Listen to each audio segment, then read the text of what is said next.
The latest on embattled Congressman George Santos. He's now facing calls to resign from fellow Republicans, and his fake resume has surfaced, raising even more questions about his fabricated life story. Congressional correspondent Rachel Scott has the details. Good morning, Rachel. George, good morning to you. Congressman George Santos is being called a disgrace, now facing his sharpest calls to resign from members of his own party. But one Republican that's not going that far, House Speaker Kevin McCarthy. This morning, embattled Republican Congressman George Santos under pressure to resign, facing growing calls from his own party to step down. He's not welcome here. He's disgraced the House of Representatives, and we do not consider him one of our Congresspeople. It's the most direct rebuke from Republicans yet. Local officials calling Santos a stain on the House of Representatives. But the Long Island Republican is defiant. Congressman Santos, will you resign? I will not. Will you step down? I will not. New York Republicans are calling you a disgrace. You will not resign? Pardon me? What is your response to New York Republicans? Trying to get in the elevator. Santos has already admitted to lying about his experience and biography. ABC News obtaining the resume he gave to the Nassau County Republican Party, claiming he worked for Goldman Sachs and Citigroup. He never did. And claiming he graduated from Baruch College with a 3.89 GPA that ranked him in the top 1% of the class. That was a lie, too.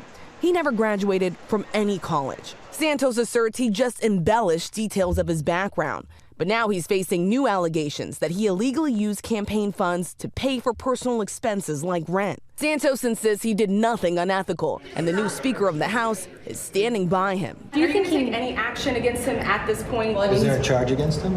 You know, in America today, you're innocent until proven guilty. Kevin McCarthy insisting all this will be up to voters to decide in the next midterm election. One thing I think, it's the voters who made that decision. He has to answer to the voters. McCarthy told us that Santos will still receive committee assignments. Santos did back McCarthy's bid to become the next Speaker of the House. With that razor-thin majority in the House, McCarthy will need his support as well, George. Okay, Rachel, thanks. Let's bring in our chief legal analyst, Dan Abrams.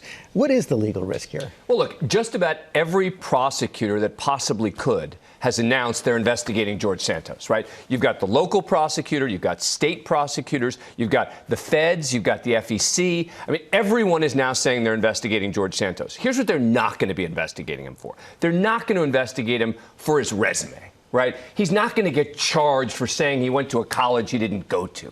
The legal question is going to be about the money. Is going to be about exactly how did he get that money that he gave to his campaign? Where did it come from? Was it a campaign finance violation? And here's the other thing he's got to be concerned about right now.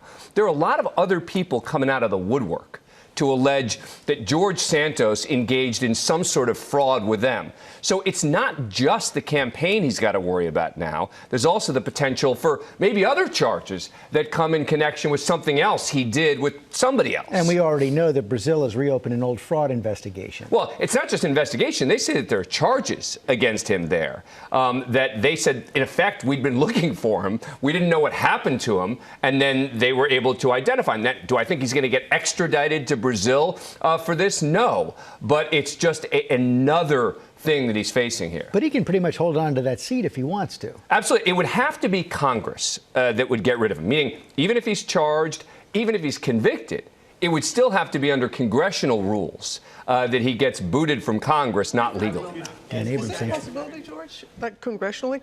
Could they? I mean, I suppose if it's happened before. It happened to Jim Trafficant back in the 1980s, who's a Democrat from Ohio. But he would have to be convicted, and then that would be it. Well, hey there, GMA fans. Robin Roberts here. Thanks for checking out our YouTube channel. Lots of great stuff here. So go on, click the subscribe button right over here to get more of awesome videos and content from GMA every day, anytime. We thank you for watching, and we'll see you in the morning on GMA.